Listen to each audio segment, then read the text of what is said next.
the greatest of them all. How often do we hear those words or even use them in our own sentences? Hello, it's Sylvia Michetti, and this is Luminosity TV. We all assume that we know what love is. It's a word that we throw around quite often, actually. We can go very quickly from I love my husband and my children to they were making love last night. Or we might even say things like, have you seen the weather today? It's nice and warm. I love it. Or even something so trivial like, I love my new phone.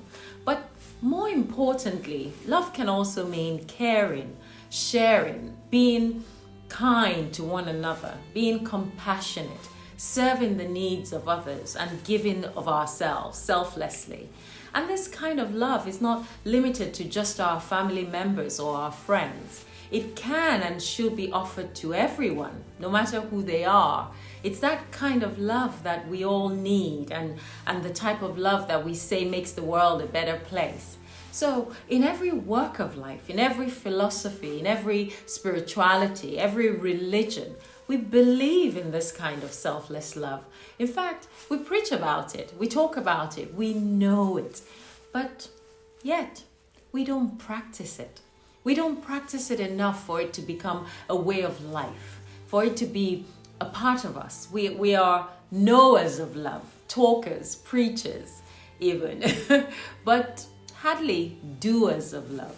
And yet, this is the kind of love that sets us free. It brings no conflict, it brings no selfishness, no hate, no wars. And if practiced more and more, all it brings us is calm, peace, joy, and happiness. Now, who doesn't want that kind of love in their lives?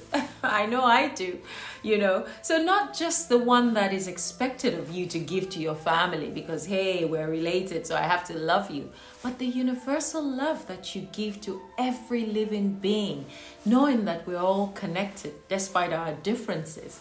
They say that you can have everything and still be lacking in love.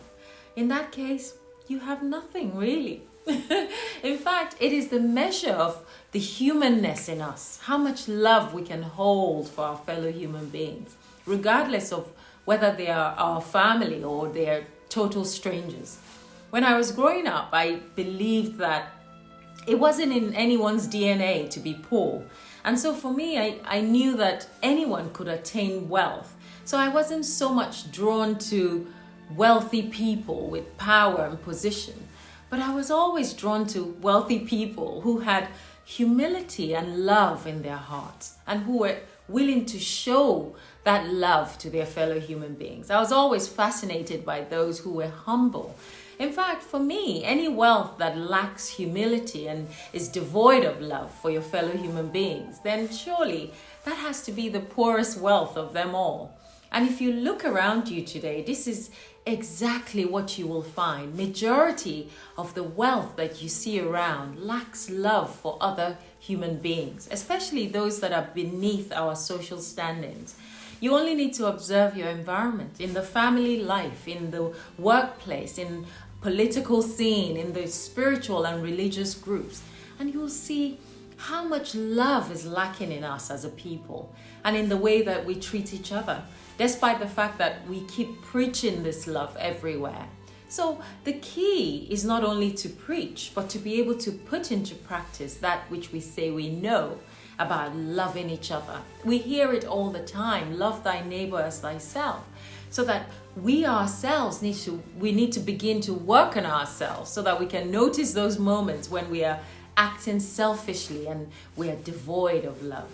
This expression of love is seen not just in what we say about each other, but how we think and how we act towards one another, regardless of our position, regardless of where we find ourselves in life. Whether you're the boss or you're the servant, your position does not matter. We all need to show this love to one another. Everyone is capable of giving and receiving selfless love.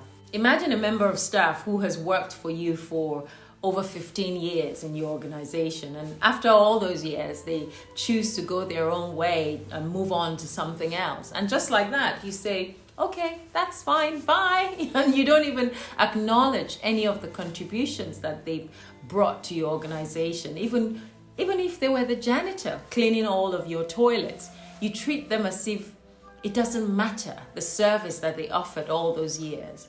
We have to ask ourselves in situations like that, where's the love in that? Where's that selfless love that we should have for one another? How are we loving our neighbors as ourselves? Or someone who harbors jealous thoughts for their fellow woman who has done absolutely nothing wrong to them, but because they believe that this woman is either more beautiful or richer than they are, and they try their best to soil her reputation. Where's the love in that? How are we doing unto others as we want done to ourselves?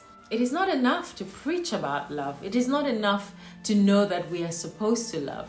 It's not enough to love only our special buddies or those that are in the same class as us. Because the mark of a man is in how he treats others, especially those who are beneath his station, who are not as wealthy or as enlightened or as buoyant as he is.